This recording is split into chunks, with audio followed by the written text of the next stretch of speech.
There's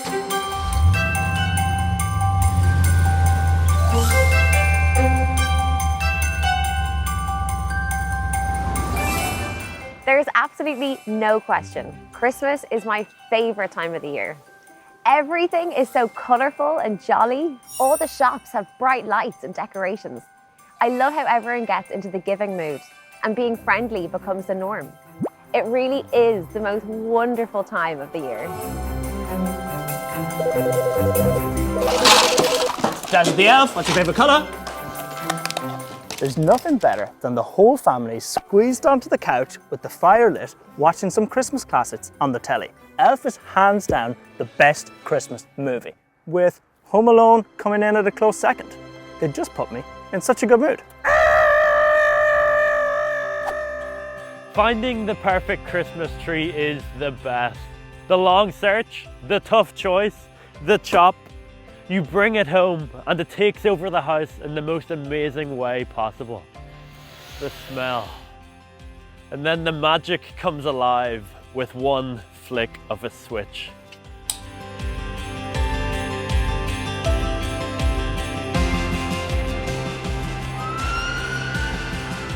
Have you ever wondered though, why we have Christmas? Like, where did gift giving come from? Why do we sing carols and stuff our faces with chocolate? The word Christmas is actually full of meaning. The first part, Christ, refers to Jesus as the chosen one who would rescue the world. The full word Christmas is a celebration not only of the birth of Jesus, but also that he died and came back to life. Jesus has literally shaped the history of time as we know it. In fact, our calendars are based on his life. Whatever year it happens to be that you're watching this video is exactly how many years it's been since Jesus was born. But the question is, why did he have to be born in the first place? And if he's the saviour of the world, what did he save us from? To understand that, we have to go back to the start, the very beginning.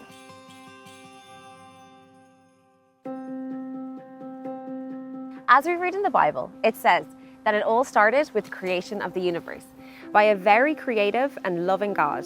God displayed all of his amazing works of art, the planets, the stars, the galaxy. But there was one planet he made unique with incredible detail, Earth. Details like how the Earth is the exact right distance from the sun so it doesn't burn up, or how it has just the right amount of tilt, which gives the different seasons, and the right amount of gravity for life. God then made creation complete by forming his masterpiece, which is you and me. And then God rested. It was all so good. In the first book of the Bible, called Genesis, we see that for every act of creation, God announced that it was good. But only after creating people does God say that it was very good. Humankind walking side by side with God in the Garden of Eden, and it was bliss.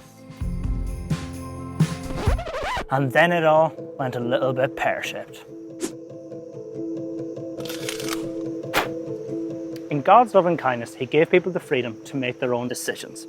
The first humans, Adam and Eve, were given everything. God asked just one thing. Eat from any tree, he said, except the tree of the knowledge of good and evil.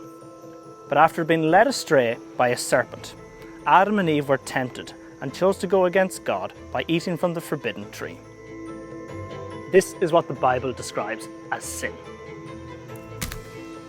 Sent out from the garden, their connection with God and with one another was now damaged. But God, as a loving Father, was not going to let evil triumph.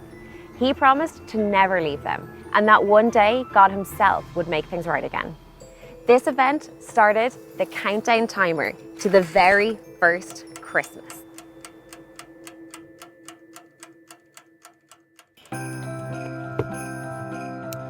All through the Old Testament, the first part of the Bible, and before the first Christmas, we read about how God was so faithful and loving. Through a man called Abraham, God formed a community of people, and through this family line, he was going to send someone who would rescue the world. However, God's people really struggled to follow him and obey him. But every time it looked like their end was near, God stepped in. Take Moses, for example, the sea separating, sandal wearing, stuttering shepherd. This was a time when God's people, the Jews, were now enslaved by an Egyptian pharaoh. It looked as if there was no hope, but God used Moses to miraculously rescue his people from Egypt and into a new land. And all seemed good for a while, but soon enough, God's people were facing the threat of extinction through the might of the giant Goliath. But God stepped in and used David, the stone-slinging, harp-playing giant slayer, to remind his people that the first Christmas was coming, that someone even greater than Moses and David would rescue the world. As the first Christmas drew near, God spoke through people called prophets. These were important people with the unique task of bringing messages called prophecies from God to others. They were constantly trying to remind others that He will fulfill His promise of bringing light into the darkness, to undo the effect of sin, and to restore the connection between them and God. God shared very specific details through the prophets about what the very first Christmas would look like. And bear in mind, this was 750 years before it actually happened. Oh, wrong scroll. Written down on these really old scrolls, the prophet Isaiah foretold that the first Christmas would be about a very special birth. Isaiah wrote, "For a child is born to us, a son is given to us, and he will be called Wonderful Counselor, Mighty God, Everlasting Father, Prince of Peace." And then another prophet, led by God, even foretold the place where the baby Jesus would be born. Micah wrote, "But you, Bethlehem, are only a small village among all the people of Judah. Yet a ruler of Israel, whose origins are in the distant past, will come from you on my behalf." And these are only 2 prophecies out of over 300 prophecies given over hundreds of years about the coming of the Saviour.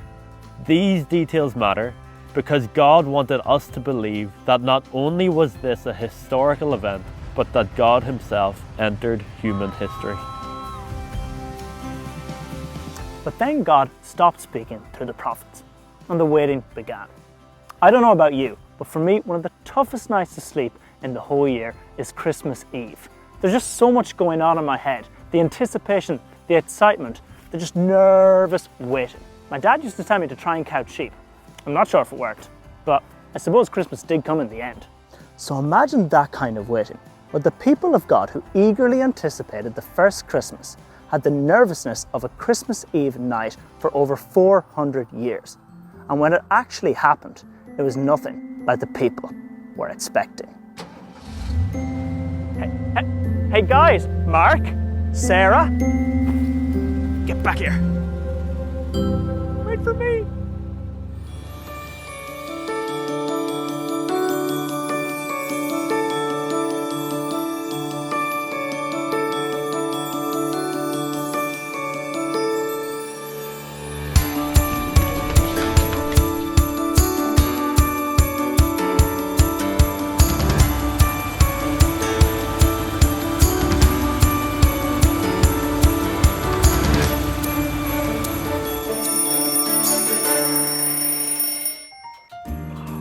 The day finally arrives.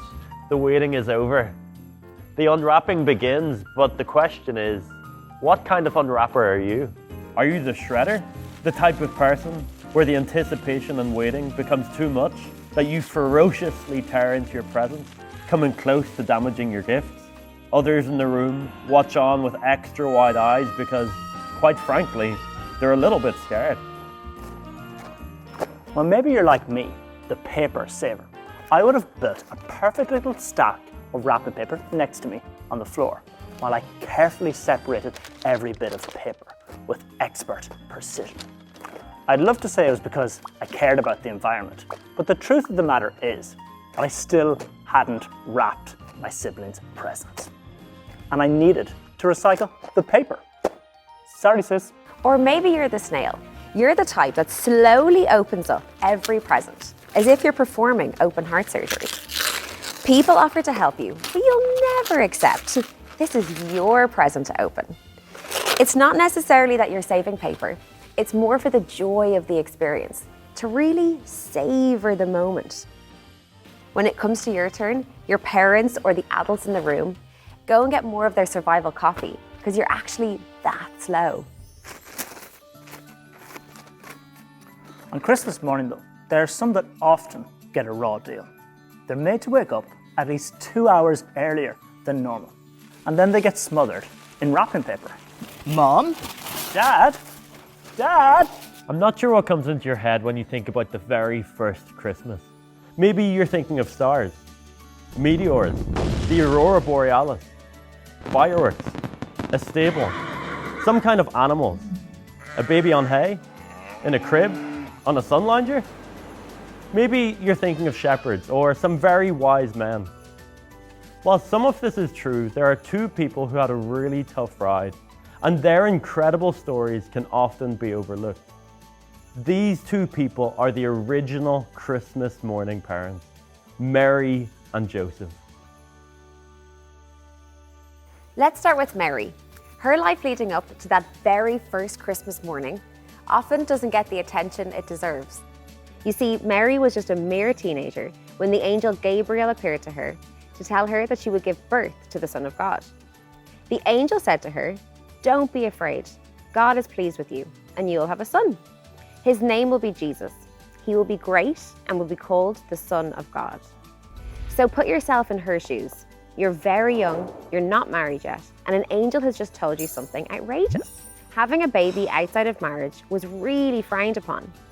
This was very risky for Mary, knowing she could be rejected by her own community. Think of the questions she would have. Yet her response is, "I am the Lord's servant. May everything you have said about me come true." What makes the response so inspiring is not just the fact she was so young, but that she had a deep faith in such an uncertain time. She was a Jew, and during this time, they were being badly treated by the Romans. She would have been one of those people waiting for the first Christmas, but hope for many was wearing thin. Yet despite all this, Mary had developed a relationship and a trust in God, who does what he promises no matter how crazy it seemed, no matter how unexpected it turned out to be. Now, it wasn't all smooth sailing for Joseph. Fear had got the better of him. He was worried about what people might think about Mary, and he was close to calling off their engagement. But God was kind to Joseph. He didn't punish him for his lack of faith, but instead sent an angel to calm his fears and tell him two very important bits of information. The angel reminded him of who he was, like this was Joseph, and he was the great-great-great-great-great-grandson of the stone-slinging, harp-playing giant slayer David, who was the great-great-great-great-great-grandson of Abraham. Abraham. This is what God said all along, that he would send a savior through this family line. The angel also reminded Joseph of just how important this task was, as he was to name his son Jesus, for he will save his people from their sins. God has always been in the habit of using ordinary people to bring about his change in the world. This couldn't be any truer than for Mary and Joseph. They were not important in their community, but God could see their courageous faith. Joseph did indeed go on to marry Mary. Say that one 10 times fast. Marry Mary, marry Mary, marry Mary, marry Mary, marry Mary, marry Mary. But here's the interesting thing. When it came time for Mary to give birth, they were both forced into an epic journey. You see, a census had been called, which we know from records is a historical event. A census is a record of the number of people living in a certain place. Since Joseph was from Bethlehem, he had to take Mary there with him. This is where we find the heroic image of a heavily pregnant Mary traveling from Nazareth to Bethlehem on a donkey. But was it a donkey? Funnily enough, a donkey isn't mentioned in the Bible. We know they didn't travel on anything with an engine, but it could have been a horse or a camel, or maybe they just walked all 90 miles of it. When they did get there, the town was so full with other people who had also come to register for the census that there was nowhere for Mary and Joseph to stay. Now, if you go to Bethlehem today, you'll find a big church built over the place where it is thought that Jesus was born. And underneath is a tiny cave. So he could have been born in a cave. We're not completely sure, but it was definitely somewhere where animals were fed. And it certainly wasn't pretty. If you take a step back and really think about what's going on here, it's totally bonkers, completely unexpected. Like an angel has come and told you that you're going to give birth to the Son of God. The same God who created the universe is coming to the earth in the form of a helpless baby who is under threat from the nasty King Herod, who wants to kill him. The Jewish people thought that God would come in power to rescue them from the Romans, but they missed the bigger picture. God came to rescue and restore the relationship that was lost at the beginning. You may have noticed from various nativity sets that it seems as though there's all sorts of people there at the birth of Jesus, but that wasn't actually true. Jesus did have a few visitors, but this would have been a long time after his birth. It was wise men from the east that went to visit Jesus, and they brought him 3 gifts: gold, frankincense, and myrrh. And this is where gift giving came from. They brought gifts to honor Jesus, and we share gifts today as a celebration of God giving us the greatest gift in sending Jesus. So apart from Mary and Joseph, it was only these shepherds who were present. They were the lowest of the low in society. Yet this was so cool because they were the first to hear this incredible news. In Luke's gospel, it says that angels told these shepherds, "Do not be afraid. I bring you good news that will cause great joy for all the people. Today in the town of David, a Savior has been born to you. He is the Messiah, the Lord. This will be a sign to you. You will find a baby wrapped in cloths and lying in a manger." This showed us what God is like, noticing the unnoticed, using those that get overlooked to do wonderful things, bringing hope when all seems lost and light in the darkness. Everything about the first Christmas was unexpected, but it happened just as God had promised it. But this wasn't the end of the story. There was way more to come.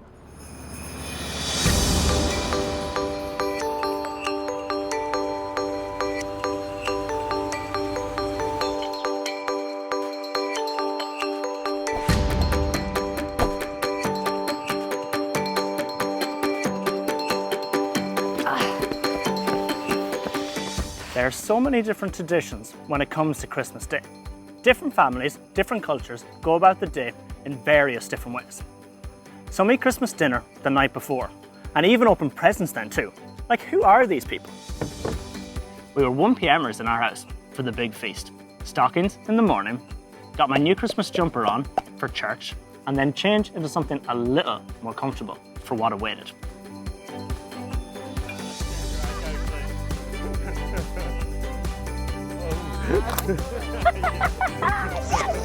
Games were always a huge part of our Christmas. We did our best to avoid the ones that would last forever, like Monopoly, Scrabble, or Risk. But we did love some hilarious games like charades or Pictionary. It brought about the type of laughter that hurt your side. Brussels sprouts or no Brussels sprouts? Cranberry sauce or no cranberry sauce? If I told you that Brussels sprouts in a creamy sauce with bits of bacon was one of my favourite things in the whole world, would you roll your eyes or would you high-five me? I think regardless of what food is on the table, or even what gifts are shared on the day, the real joy of all our Christmas traditions is the time spent together, the happy experiences. And the way that people come together at Christmas points to the life of Jesus. He brought people together in ways never experienced before. And one thing's for sure, that man loved to eat. 30 years after the very first Christmas, Jesus began asking people to follow him. He spent 3 whole years with this people, much of it eating and teaching them about the promises he was fulfilling. Rumors started to spread. The chatter was building. Is this the king we've all been waiting for? Is this the savior of the world? Jesus answers with a huge yes. He shows his power through miracles, like the turning of water into wine, of multiplying food for the hungry, calming crazy storms, healing the sick, and raising people from the dead. Jesus teaches us to be kind to others, even when we don't like them, to forgive people, like actually properly forgive them, and how to pray. But not all were loving the teachings of Jesus or his miracles.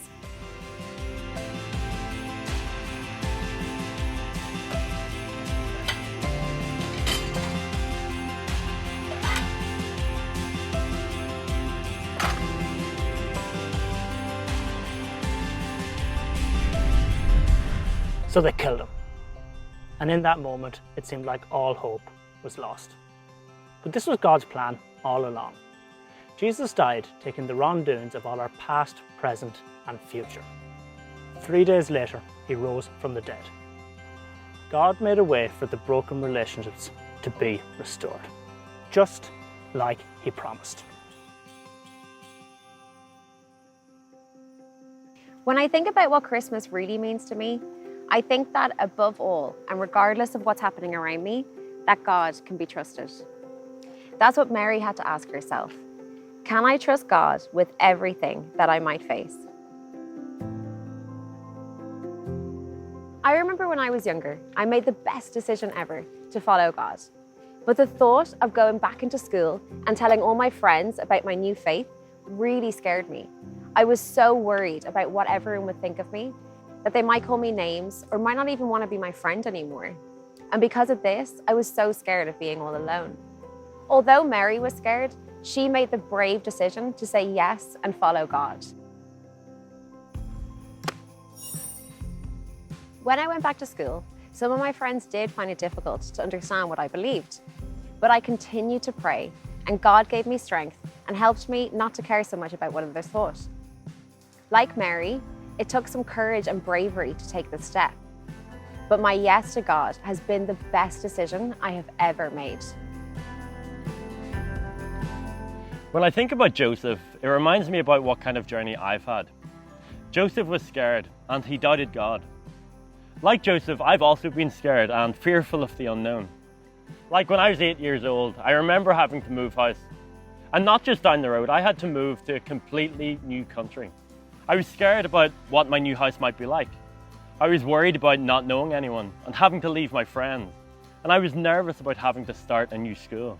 I just didn't know what my life would look like. To be honest, there were some exciting things about having to move house, but the biggest feeling for me was fear. Fear of the unknown. I just didn't know what my life might look like. Maybe you've felt like that before, scared about what your life might look like. But even though I don't know what my life will look like tomorrow, or in a year's time, or in 5 years' time, I can also listen to the words that the angel spoke to Joseph on that very first Christmas. Do not be afraid, God is with you.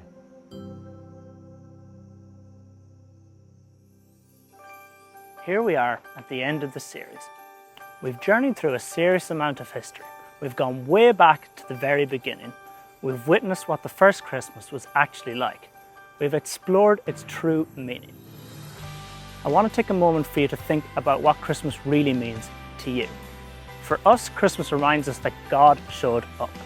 No matter how scary and uncertain life may seem, that God is with us, just like he was with Mary and Joseph. We celebrate Christmas because we believe it's more than just one moment in time. This was God's rescue plan for us forever. And this is the hope of Christmas.